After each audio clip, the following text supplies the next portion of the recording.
very important, and that'll take us home. And yeah, so most people would get a bedtime story. You guys are going to get a wake-up story.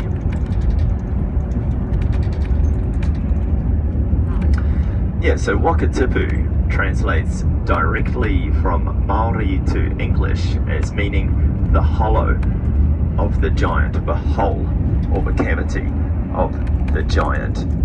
And in ancient times, before the Europeans came to New Zealand, alongside Maori living on the landscape of New Zealand were huge, gigantic, ancient beings, gigantic monsters with magical powers known as the Taniwha. Now, the Taniwha were extremely dangerous, with the bodies the size of mountain ranges and the array of magical powers they had at their disposal. If one even caught a glimpse of you, it could be upon you in the blink of an eye, and it would devour you whole. Now, some Taniwha had been known to be lucky. Some Taniwha had been known to grant certain people wishes, but most Taniwha were exceedingly dangerous, and if you came across one, you normally didn't live through the encounter. So maybe it's something like a dragon or a giant in other people's cultures. Anyway, the Taniwha that lived down in this area, he was a particularly nasty one. His name was Matau. And Matau would make his way out of this valley, and he would make his way across the mountain range and attack the tribe that lived on the other side. Basically, he'd attack the tribe, he'd destroy part of their village, kill some of the young warriors, and he would take one of the young Maori maidens away into the mountains, and she'd never be seen again. One day, Matau came back and attacked the tribe again. Same thing, he destroyed part of their village, killed some of the young warriors, but this time he took the daughter of the chief. Her name was Manata. And the chief said to all the young warriors, hey guys, look, if any of you guys can rescue Manata, whoever does can have her hand in marriage. But pretty much all the young warriors in the tribe backed out instantly. Like I was saying, coming up against the Taniwha was not something to be taken lightly. You know, generally you didn't live through the experience, you didn't live through the encounter if you did. But there was one young warrior in the tribe, his name was Matakauri, and he was really in love with Manata, and she was actually really in love with him as well, but there was almost no chance they could ever be married because, Matakauri, he's just a poor young warrior, and because Manata's the daughter of a chief, she's sort of like a version of aristocracy or something like that. So there was almost no chance they'd ever be allowed to marry. So Matakauri decided, this was his opportunity to prove himself to the chief and gain Manata's hand in marriage. So Matakauri sets out and he tracks this huge monster, this gigantic Taniwha Matau, down to this area. But as he's making his way over the ridgeline, he can see Matau, the Taniwha, moving away in the valley below, and he doesn't want to just outright attack Matau because he's worried that Manata might be harmed in any ensuing fighting. So he thinks about it for a while, and he remembers from some ancient legends that his grandmother used to tell him around the campfire that sometimes if a northeast wind blew, sometimes this huge monster, this gigantic Taniwha Matau, it might fall asleep. So Matakauri, he just waits up in the mountains for a wee while just to see if a northeast wind will blow. After a while, a northeast wind does start to blow, and sure enough, this huge monster, this gigantic Taniwha Matau, does start to fall asleep. So this is Matakauri's chance. So he quietly makes his way down to this huge, gigantic, sleeping Taniwha. But as he's approaching, he can see that Matau, the Taniwha, has tied himself to Manata, the girl, with some flax ropes to stop her from being able to run away while he slept. So Matakauri starts to cut through these flax ropes with his greenstone mete. A mete is a handheld weapon they had in those days. But even though his mere was one of the sharpest in his tribe, it just would not cut through these flax bonds, these flax ropes, and slowly it dawns on Matakauri that this huge monster Matau must have cast a magical spell on the flax ropes to stop them from being able to be cut with a sharp edge. And now Matakauri realizes he won't be able to free Manata. And she realizes this as well, and she starts to cry. And as she's crying, she's thinking about her friends and family and how she'll never get to see them again, or how she'll never get to see the rest of her tribe or her dad, the chief, ever again.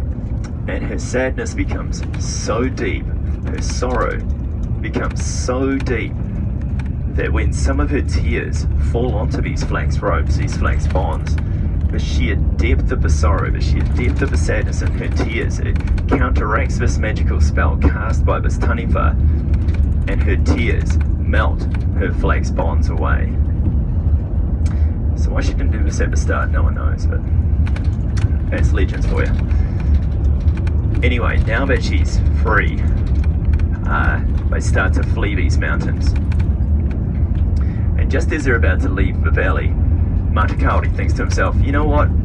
I'm going to finish this once for all. I'm going to stop this huge monster, this gigantic taniwha Matau, from preying on my friends and family and my tribe once and for all. So he hides Manata away, and he quietly makes his way back down to try to kill Matau while it's still sleeping.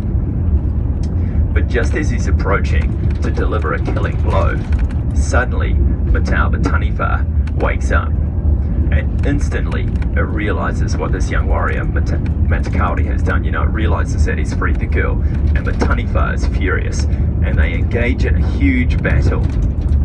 And it's just like any of those classic Titanic battles, you know, like they fight for days and days and days, and there's thunder and lightning and earthquakes and tidal waves. But after many, many days of fierce fighting, finally this young warrior Matakauri does manage to defeat the taniwha Matau. So this is fantastic, you know. Matakauri's elated, you know, he's managed to free his friends and family and his tribe from centuries of oppression from this gigantic taniwha, this gigantic monster. But he knew of another problem from these ancient stories that his grandmother used to tell him, that if he just left the taniwha's body to just rot away and decompose where it lay, all of the magic from within the taniwha would run out into the landscape, and it would poison the land. This entire region would become a barren wasteland forever.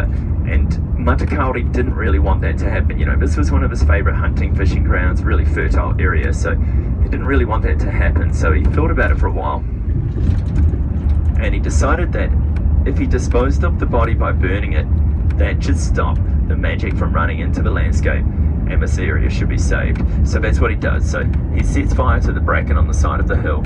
It catches fire to the rest of the scrub, and pretty soon all these mountains are ablaze. And as these mountains are burning, some of the flames engulf the taniwha's body, the giant's body, and it starts to add to the blaze as well. And slowly, over many, many days, this huge, gigantic taniwha's body, Matau's body, burns a gigantic hollow, a gigantic cavity into the bedrock, into the landscape. And as the last of the flames are dying down, they melt some of the glaciers and the snow melt up behind Glenorchy up in Mount Aspiring National Park. And that snow melt and glacial melt runs down the valleys and fills up this gigantic hollow, this gigantic cavity left behind by Matau. And that's Lake Wakatipu, the hollow of the giant.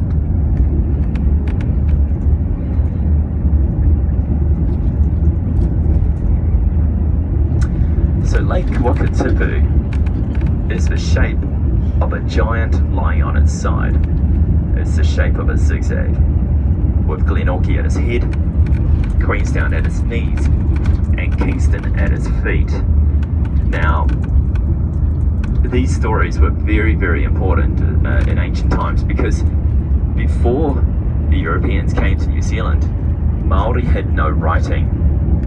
All of Māori's knowledge was stored in stories and songs. Some personal history was stored in tattoos and carvings, but most of the information was stored in stories and songs, and you needed to know about 90 different stories and songs to be able to find your way down into this area. The reason they wanted to find their way to this point was because there's a very special type of greenstone at the head of this lake that they wanted, a greenstone highly prized for ornaments and jewelry. But you had to make your way down the coastline into the interior on a special valley that led you to this point. So you had to know these stories very, very well. But just from the condensed story that I've told you guys, I've condensed it because, you know, these stories are far longer than what I could tell you. Because of course, in ancient times there's no TV. You know, TV is your grandma telling you stories around the campfire, and like a really good documentary, she can embed a lot of information in these stories. But just from a small condensed version of the story I've told you, if we were on one of these mountains and we looked down on this lake, we would see that it's the shape of a zigzag, it's the shape of a giant lying on its side, and we know we're at Lake Wakatipu, the hollow of the giant, and all we do is we make our way up to the head of the lake, and that's where the greenstone is. So these legends were very, very important in ancient times.